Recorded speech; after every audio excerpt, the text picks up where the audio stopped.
नमस्कार माझ्या लाडक्या बहिणींनो, स्वागत आहे तुमचं. आणि न्यूज दिलासादायक असणार आहे, कारण उद्या तारीख आहे 20 फेब्रुवारी. आणि जसं मी तुम्हाला मागच्या व्हिडिओत सांगितलं होतं की सरकारनं 15 फेब्रुवारी ते 20 फेब्रुवारी दरम्यान रखडलेले पैसे देण्याचा विशेष टप्पा जाहीर केला होता. आज रात्री मंत्रिमंडळ बैठकीतून जी माहिती बाहेर आली आहे ती ऐकून तुम्ही खरंच आनंदी व्हाल.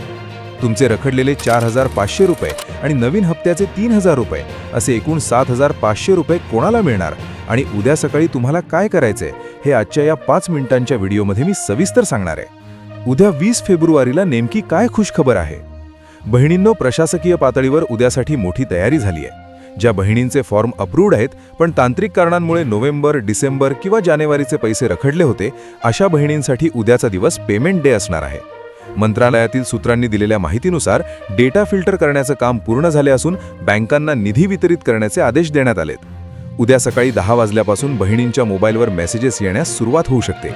ज्या बहिणींची ई-KYC यशस्वी झाली आहे त्यांचे रखडलेले सर्व हप्ते एकत्रित जमा करण्याचं उद्दिष्ट सरकारनं ठेवलंय.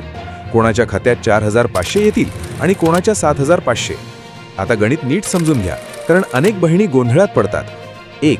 जर तुम्हाला ऑक्टोबरपर्यंत पैसे मिळाले आणि नोव्हेंबर, डिसेंबर, जानेवारीचे पैसे आले नाहीत तर तुम्हाला एकत्रित 4,500 रुपये मिळतील.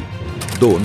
ज्या बहिणींना नोव्हेंबरपासून एकही रुपया मिळालेला नाही आणि त्यांची आता ई-KYC पूर्ण झाली आहे त्यांना जुने 4,500 आणि जानेवारी, फेब्रुवारीचे 3,000.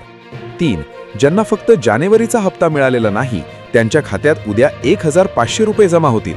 बहिणींनो, हे पैसे DBT म्हणजे डायरेक्ट बेनिफिट ट्रान्सफरद्वारे येणार आहेत, त्यामुळे ते टप्प्याटप्प्याने जमा होतात. उद्या दिवसभरात कधीही मेसेज येऊ शकतो. बहिणींनो, इथे एक महत्त्वाची गोष्ट लक्षात ठेवा.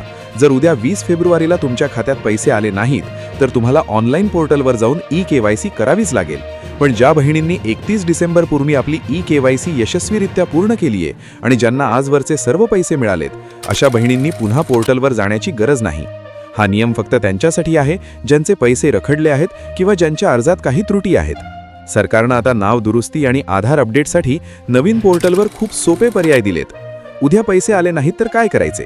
समजा उद्या संध्याकाळपर्यंत मेसेज आला नाही तर घाबरून जाऊ नका. सगळ्यात आधी जवळच्या बँकेत जाऊन आपले पासबुक अपडेट करा. अनेकदा सर्व्हरमुळे मेसेज येत नाही पण पैसे जमा झालेले असतात. तुमची बँक आधार लिंक आहे का हे पुन्हा एकदा बँकेत जाऊन खात्री करा.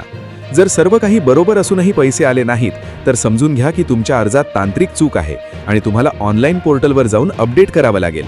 तर माझ्या लाडक्या बहिणींनो, उद्याचा दिवस आपल्या सर्वांसाठी खूप महत्त्वाचा आहे. मला खात्री आहे की उद्या हजारो बहिणींच्या चेहऱ्यावर हसू येईल. तुमचे पैसे आल्यावर मला कमेंटमध्ये नक्की सांगा आणि तुमच्या जिल्ह्याचं नावसुद्धा लिहा. हा व्हिडिओ महाराष्ट्रातील कानाकोपऱ्यात असलेल्या प्रत्येक बहिणीला शेअर करा. उद्या पुन्हा भेटूया नव्या अपडेटसह.